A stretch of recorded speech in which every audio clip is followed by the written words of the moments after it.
So I was in the thrift store the other day and I saw this cool thingamajigger. I had no idea what it was at the time, but I thought it like totally looks like a spaceship, flying saucer. Not a spaceship, a flying saucer. Now later I looked up and saw that it was a kind of a burning unit for a chafing dish, something like that. Anyway, I went ahead and cut the end off because flying saucers don't have ends there. And that left me with this cool thing. Okay. So the next thing I needed to think about was, well, I want to add stuff to it. I want to widen it and make it look more flying saucery, right? So I went ahead and sanded it down. Now,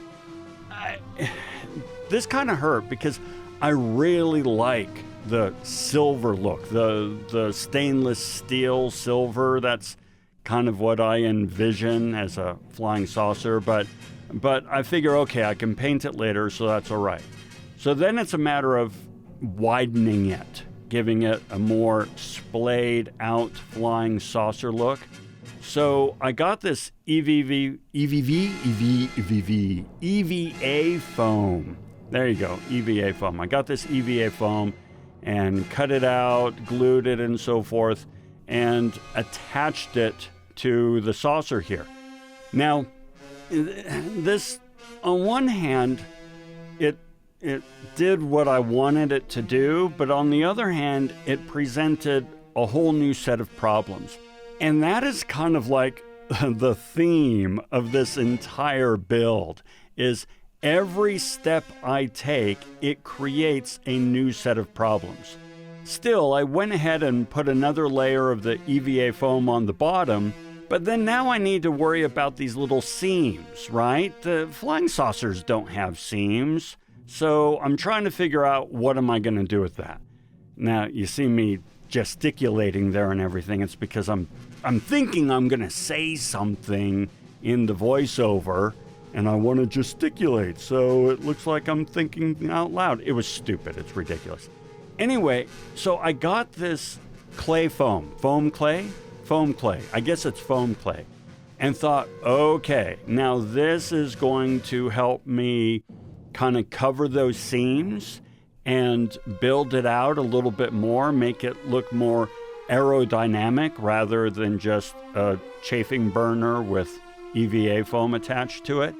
And this worked fairly well, right? It did what I wanted, but I don't know what I'm doing. By the way, I don't know what I'm doing on anything. So if ever you look at a video on this channel and say, this guy doesn't know what he's doing, yeah, that's kind of the whole point. I just want to try stuff. And so far, every single build, I've used a different material.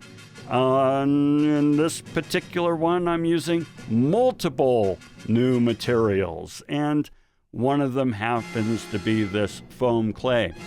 The kind of fun thing about that is that while it doesn't always work the way I want it to, it at least gives me an idea of how the medium operates, right? What you can do with it, what you can't do with it, and I don't know, it's taking me in the right direction here, so I start sanding it, and that makes an unholy mess. I say it makes an unholy mess, but it's nothing compared to the mess that's coming our way here fairly soon.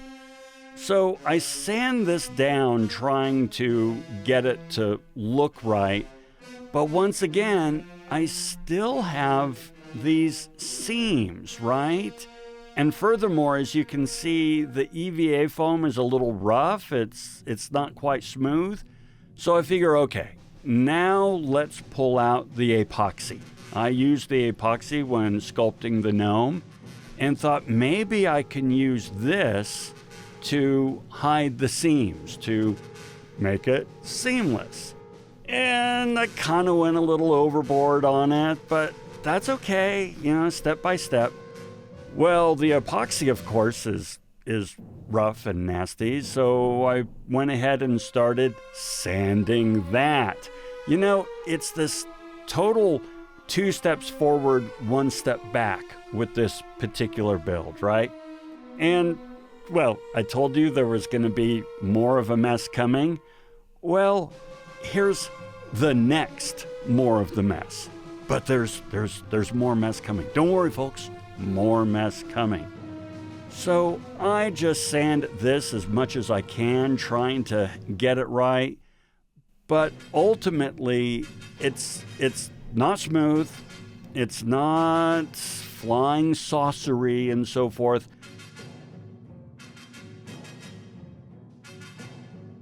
So I need to do more. So I went ahead and gave it a quick prime so that I could see it a little bit better. And as you see, it's porous, right? The foam, that EVA foam stuff, or the foam clay, it leaves this porous surface, and that's not what I want.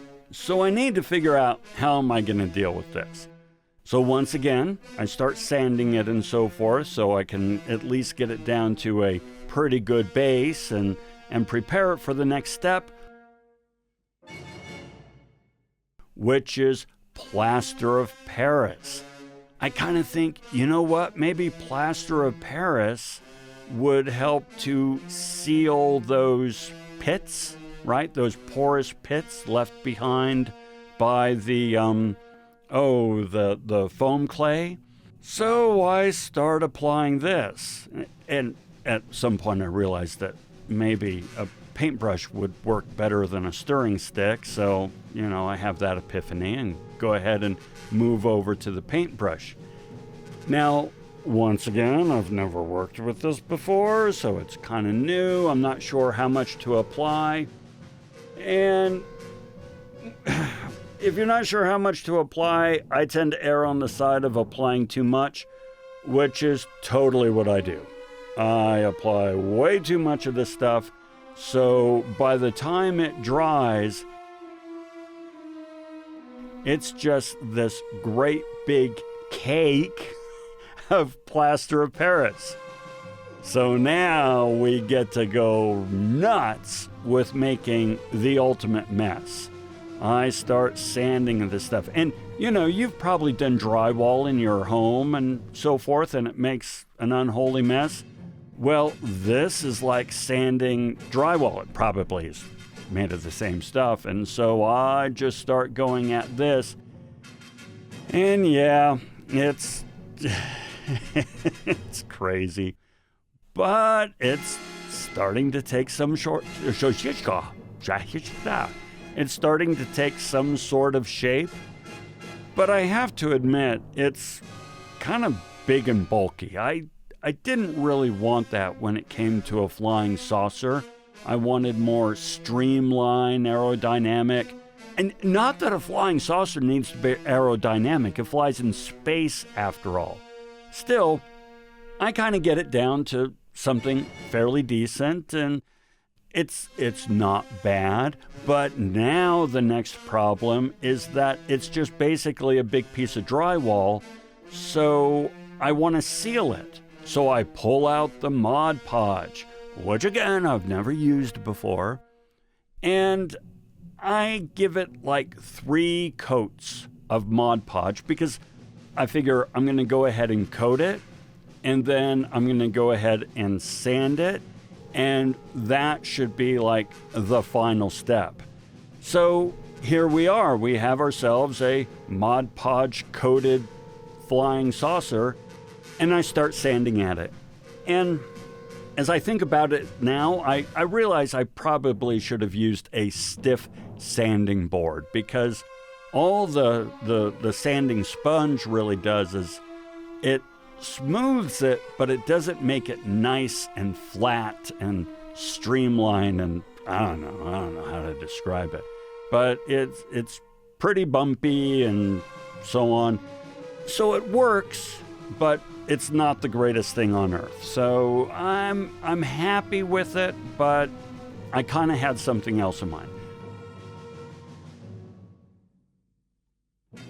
So now I need to do the landing gear. Now, I found this really cool piece from a microphone, and so I went ahead and cut that thing in half, and now what I have is a piece of landing gear that one piece I can glue to the flying saucer, and the other piece can hold the gear. So this is kind of cool. It's like it was made perfectly, specifically for this purpose. It was kind of awesome. So I went ahead and glued on the base, if you will, and then I wanted to start building out the legs, the landing gear. So I have all these parts, all these pieces from my kids, I don't know. They're not Lego, they're not Connects. I don't know what they are. He never really got too terribly into it, so these things are just lying around. So I went ahead and started taking them apart. Now, I've heard other crafting YouTubers say that people freak out when you use Lego and so forth. I don't get it. It's not a religion. These are not, holy relics made from the bones of saints or anything. They're pieces of plastic made in China, most likely. So I have no problem breaking them up, cutting them up, gluing them up, and doing all that. Now, I know a true kit basher would not use components that are actually made to be the component.